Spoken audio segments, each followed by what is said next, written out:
بسم اللہ الرحمن الرحیم۔ تمام سامعین کو روحیل خان کا محبتوں بھرا السلام علیکم۔ میں امید کرتا ہوں کہ آپ سب دوست خیریت سے ہوں گے۔ ناظرین اگرامی، آج کا ہمارا موضوع حضرت نوح علیہ السلام کی کشتی۔ حضرت نوح علیہ السلام 9.5 برس تک اپنی قوم کو خدا کا پیغام سناتے رہے، مگر ان کی قوم بدنصیب قوم ایمان نہ لائی، بلکہ طرح طرح سے آپ کی تحقیر و تذلیل کرتی رہی اور قسم قسم کی اذیتوں اور تکلیفوں سے آپ کو ستاتی رہی، یہاں تک کہ کئی بار ان ظالموں نے آپ علیہ السلام کو اس قدر زد و کوب کیا کہ آپ کو مردہ خیال کر کے کپڑوں میں لپیٹ کر مکان میں ڈال دیا،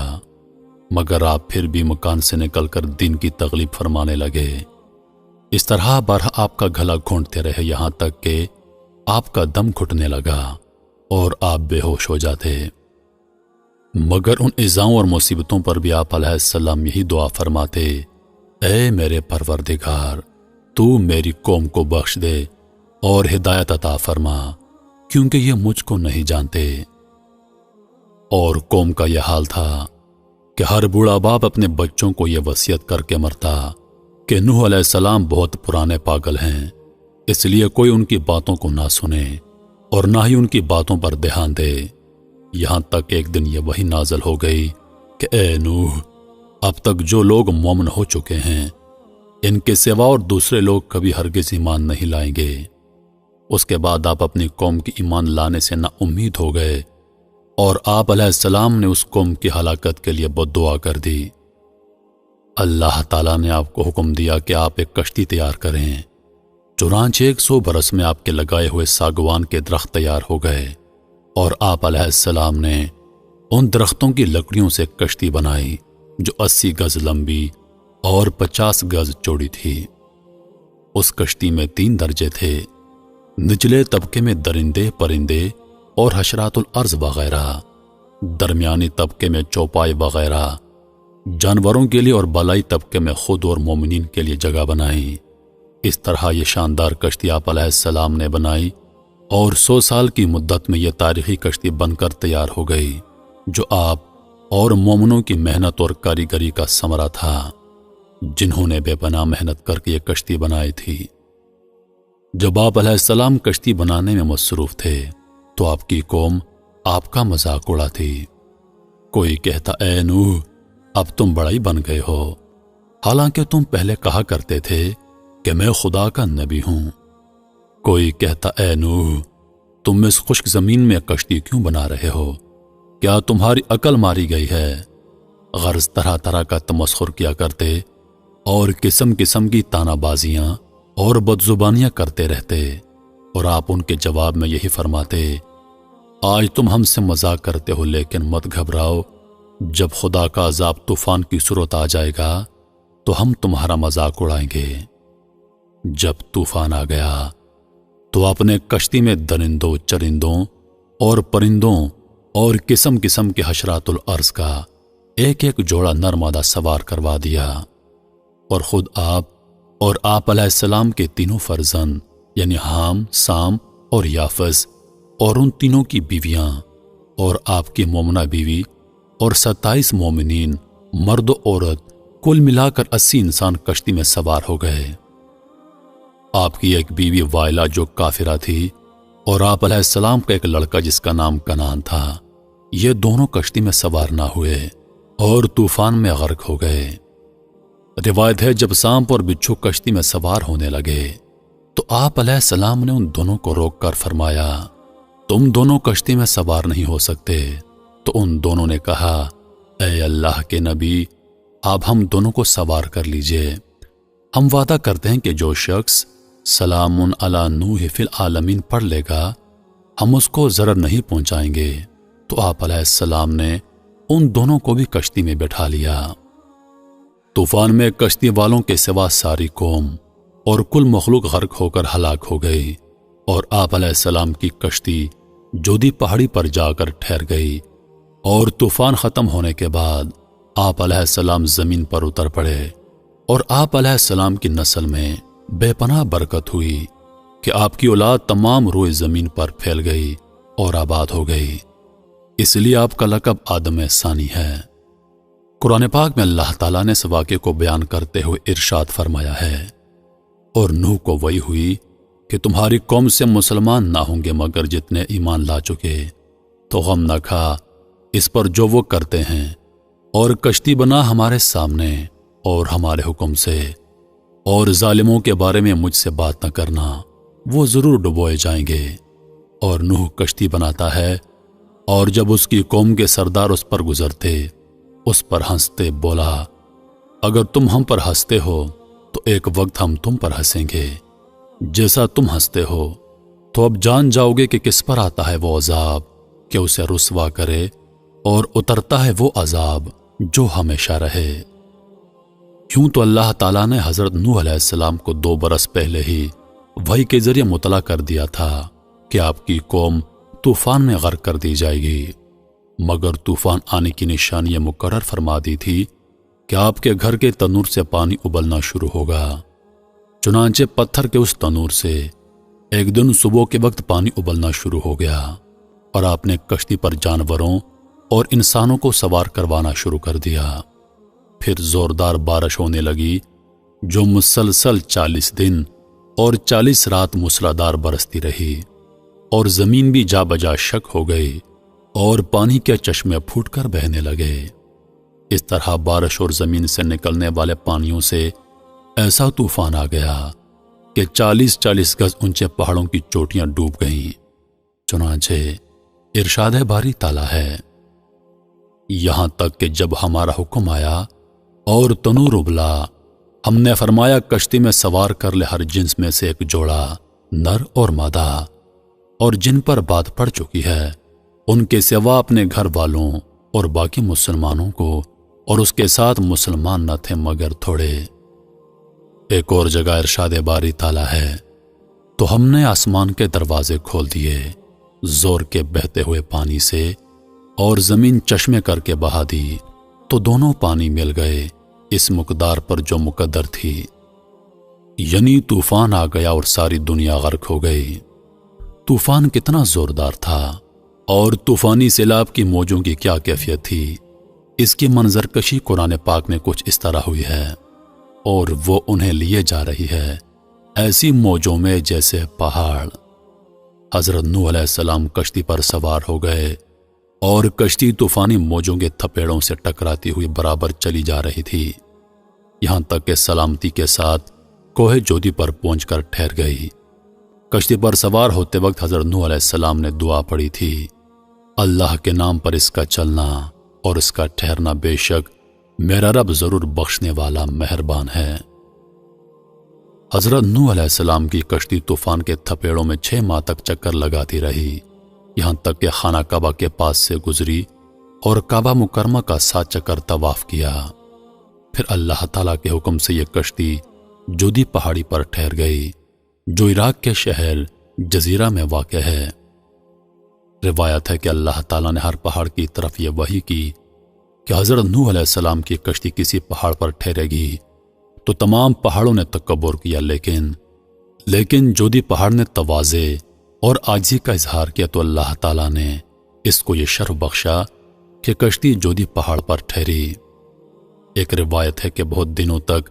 اس کشتی کی لکڑیاں اور تختے باقی رہے، یہاں تک کہ اگلی امتوں کے لوگوں نے اس کشتی کے تختوں کو جوڑی پہاڑی پر دیکھا۔ محرم کی 10ویں تاریخ عاشورہ کے دن یہ کشتی جودی پہاڑی پر ٹھہری۔ چنانچہ اس تاریخ کو کشتی کی تمام مخلوق یعنی انسان اور دوسری تمام مخلوقات نے روزہ رکھا، اور حضرت نوح علیہ السلام نے کشتی سے اتر کر سب سے پہلے جو بستی بسائی اس کا نام سمانین رکھا۔ عربی میں سمانین کے معنی 80 کے ہوتے ہیں، چونکہ اس کشتی میں 80 آدمی سوار تھے اس لیے اس گاؤں کا نام سمانین رکھ دیا گیا۔ حضرت نوح علیہ السلام کا بیٹا جس کا نام کنعان تھا، وہ صدقے دل سے آپ علیہ السلام پر ایمان نہیں لایا تھا، بلکہ وہ منافق تھا اور اپنے کفر کو چھپائے رکھتا تھا، لیکن طوفان کے وقت اس نے اپنے کفر کو ظاہر کر دیا۔ حضرت نوح علیہ السلام نے کشتی پر سوار ہوتے وقت اس کو بلایا اور فرمایا، میرے پیارے بیٹے، تم کشتی پر سوار ہو جاؤ اور کافروں کا ساتھ چھوڑ دو، تو اس نے کہا کہ میں طوفان میں پہاڑوں پر چڑھ کر پناہ لے لوں گا۔ تو آپ علیہ السلام نے بڑی دل سوزی کے ساتھ فرمایا، بیٹا، آج خدا کے عذاب سے کوئی کسی کو نہیں بچا سکتا، ہاں جس پر خدا اپنا رحم فرمائے بس وہی بچ سکتا ہے۔ باپ بیٹے میں یہ گفتگو ہو رہی تھی کہ ایک زوردار موج آئی اور کنعان غرق ہو گیا۔ ایک روایت میں یہ بھی آیا ہے کہ کنعان ایک بلند پہاڑ پر چڑھ کر ایک غار میں چھپ گیا اور غار کے تمام سوراخوں کو بند کر لیا، مگر جب طوفان کی موج اس پہاڑ کی چوٹی سے ٹکرائی تو غار میں پانی بھر گیا۔ اس طرح کنعان اپنے بول و براز میں لت پت ہو کر غرق ہو گیا۔ حضرت نوح علیہ السلام نے اپنے بیٹے کو پکارا، اے میرے بچے، ہمارے ساتھ سوار ہو جاؤ اور کافروں کے ساتھ نہ ہو۔ لیکن بیٹے نے کہا، میں پہاڑوں پر چڑھ جاؤں گا، وہ مجھے پانی سے بچا لے گا۔ کہا، آج اللہ کے عذاب سے کوئی بچانے والا نہیں مگر جس پر وہ رحم کرے۔ بیٹے کو اپنے سامنے غرق ہوتا دیکھ کر حضرت نوح علیہ السلام کو بڑا صدمہ اور رنج پہنچا، اور آپ نے اللہ تعالیٰ کے سامنے عرض کی، اے میرے پروردگار، میرا بیٹا کنعان تو میرے گھر والوں میں سے ہے اور تیرا وعدہ سچا ہے اور تو احکم الحاکمین ہے۔ تو اللہ نے فرمایا، اے نوح، یہ آپ کا بیٹا کنعان آپ کے ان گھر والوں میں سے نہیں ہے جن کو بچانے کا ہم نے وعدہ کیا تھا، لہٰذا اے نوح، تمہارا یہ سوال ٹھیک نہیں، اس لیے تم مجھ سے ایسی کسی بات کا سوال نہ کرو جس کا آپ کو علم نہیں۔ حضرت نوح علیہ السلام نے کہا، اے میرے پروردگار، میں تیری پناہ مانگتا ہوں کہ میں تجھ سے کسی ایسی بات کا سوال کروں جو مجھے معلوم نہیں ہے، اور اگر تو مجھے معاف فرما کر رحم نہ کرے گا تو میں نقصان میں پڑ جاؤں گا۔ جب حضرت نوح علیہ السلام کی کشتی جودی پہاڑ پر پہنچ کر ٹھہر گئی اور سب کافر غرق ہو کر فنا ہو چکے، تو اللہ تعالیٰ نے زمین کو حکم دیا کہ زمین، جتنا پانی تجھ سے چشموں کی صورت میں نکل چکا ہے تو ان سب پانیوں کو پی لے، اور اے آسمان، تو اپنی بارش بند کر دے۔ چنانچہ پانی گھٹنا شروع ہو گیا اور طوفان ختم ہو گیا۔ پھر اللہ تعالیٰ نے حضرت نوح علیہ السلام کو حکم دیا، اے نوح، آپ کشتی سے اتر جائیے، اللہ کی طرف سے سلامتی اور برکتیں آپ پر بھی ہیں اور ان لوگوں پر بھی ہیں جو کشتی میں آپ کے ساتھ رہے۔ حضرت نوح علیہ السلام نے روئے زمین کی خبر لانے کے لیے کسی کو بھیجنے کا ارادہ فرمایا، تو سب سے پہلے مرغی نے کہا، میں روئے زمین کی خبر لاؤں گی۔ تو آپ علیہ السلام نے اس کو پکڑ لیا اور اس کے بازوں پر مہر لگا کر فرمایا، تجھ پر میری مہر ہے کہ تو پرندہ ہوتے ہوئے بھی لمبی اڑان نہ اڑ سکے گی اور میری امت تجھ سے فائدہ اٹھائے گی۔ پھر آپ علیہ السلام نے کوے کو بھیجا تو وہ ایک مردار دیکھ کر اس پر گر پڑا اور واپس نہ آیا۔ آپ علیہ السلام نے اس پر لعنت فرما دی اور اس کے لیے بد دعا فرما دی کہ وہ ہمیشہ خوف میں مبتلا رہے، چنانچہ آج بھی کوہ ہمیشہ ڈرا ہوا رہتا ہے۔ پھر آپ علیہ السلام نے کبوتر کو بھیجا تو وہ زمین پر نہیں اترا بلکہ ملک سبا سے زیتون کی ایک پتی چونچ میں لے کر آ گیا۔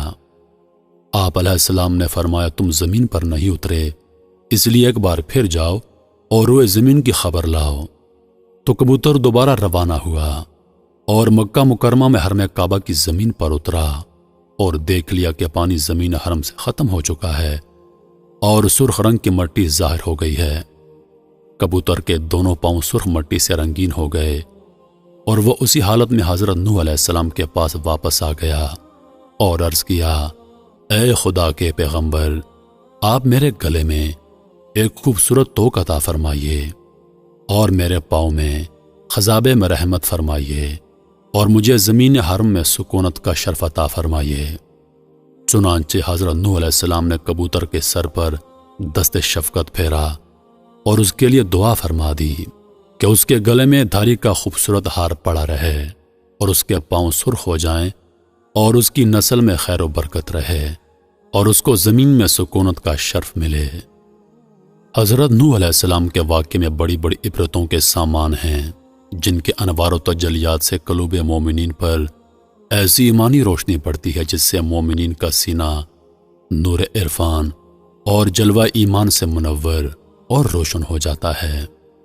حضرت نوح علیہ السلام 950 برس تک اپنی قوم کی ایذا رسانیوں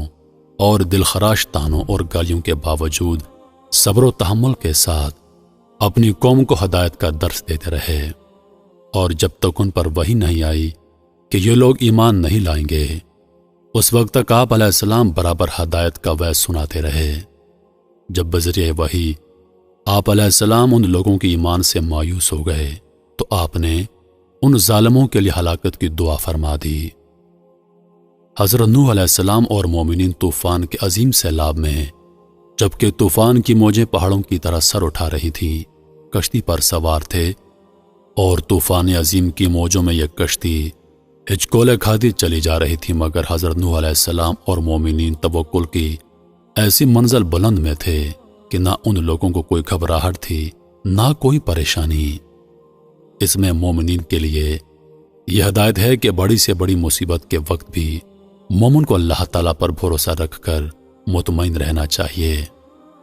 حضرت نوح علیہ السلام کا بیٹا کنعان کافر تھا۔ اس سے پتہ چلتا ہے کہ نیک لوگوں کی اولاد کے لیے ضروری نہیں کہ وہ نیک ہی ہوں، بروں کی اولاد اچھی اور اچھوں کی اولاد بری ہو سکتی ہے۔ یہ اللہ تعالیٰ کی مرضی پر موقوف ہے کہ وہ جس کو چاہے اچھا بنا دے اور جس کو چاہے برا کر دے۔ امید کرتا ہوں ویڈیو آپ دوستوں کو پسند آئی ہوگی۔ ویڈیو پسند آ جائے تو دوستوں کے ساتھ ضرور شیئر کریں، اور مزید ایسی ویڈیوز کے لیے ہمارے چینل کو سبسکرائب کر دیں اور ساتھ میں موجود گھنٹی کے بٹن کو ضرور دبا دیں تاکہ ہماری ہر نئی آنے والی ویڈیو سب سے پہلے آپ تک پہنچے۔ مجھے دیجیے اجازت۔ سانسوں نے وفا کی تو اگلی بار ایک اور ویڈیو لے کر آپ کی خدمت میں حاضر ہوں گا۔ تب تک کے لیے خدا حافظ۔ اللہ پاک آپ سب کا حافظ و نگہبان۔ ہنستے رہیے اور ہمیشہ مسکراتے رہیے۔